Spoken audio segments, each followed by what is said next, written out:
Welcome back to Girl Talking Grace. We are in our series, Listening Ears, I Know My Shepherd's Voice. And today we are on day 3, Confusion is Not God. Now we've already talked about positioning ourselves to hear, recognizing His voice, and testing what we hear. But today, we're talking about what happens after you hear God. Because this is where most people get stuck. Not in hearing, but in what happens next. You hear something clearly. You feel peace. You know that it aligns with God. And then, confusion. Confusion shows up. So let me say this clearly. God is not confusing. Let's go to 1 Corinthians chapter 14, verse 33. God is not the author of confusion, but of peace. So if what you're feeling is chaos, pressure, overthinking, anxiety, or even mental spiraling, that is not God. Now, I want to separate something important: uncertainty and confusion. Uncertainty is you don't see the full picture yet. Confusion is everything feels chaotic and unclear. And see, God will often give you one step at a time, like holding a flashlight to your feet. You can often see, 1 to 2 or maybe even 3 steps, but you can't see the whole path. See, God, He gives one step at a time or a couple steps, but He never will give you chaos at a time. God may not show you everything, but He will not confuse you. Now, this is where many people get tripped up. You hear God, but maybe stuff doesn't happen right away. And so you start questioning, was that really God? But here's the truth. God speaking and God moving are not always at the same speed. And just because you heard Him does not mean it's time to move yet. When I think about that, I think of Esther and how she had to wait. She even fasted and prayed and waited for, I think it was 3 days before she spoke. See, sometimes God speaks to prepare you, to position you, to mature you, to test your trust.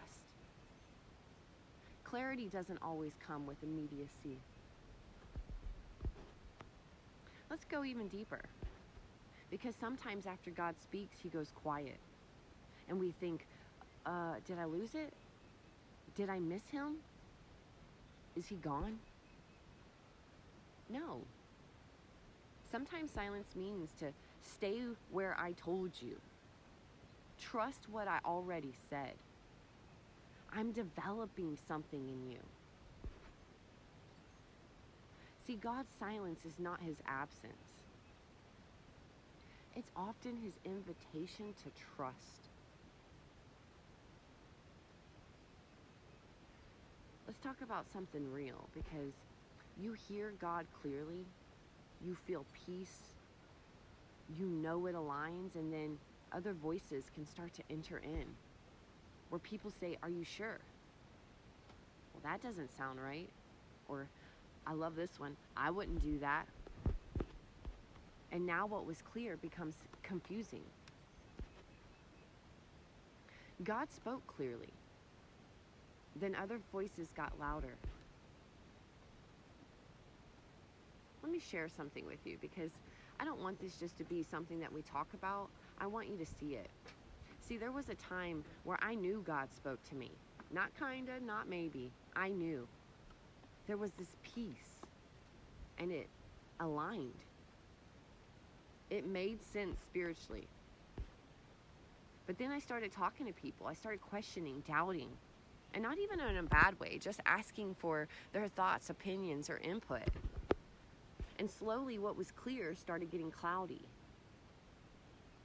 I went from, I know this is God, to, wait, but what if it's not?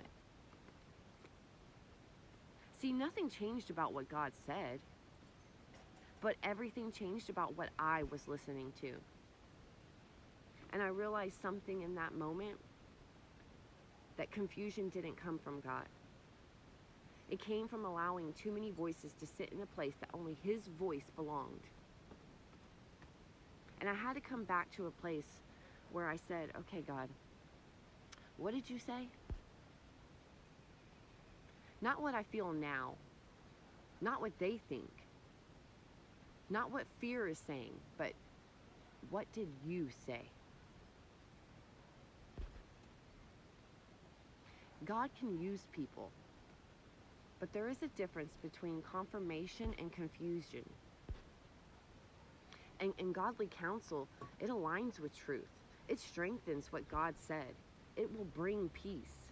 But the wrong voices create doubt, bring pressure, or even shift your focus.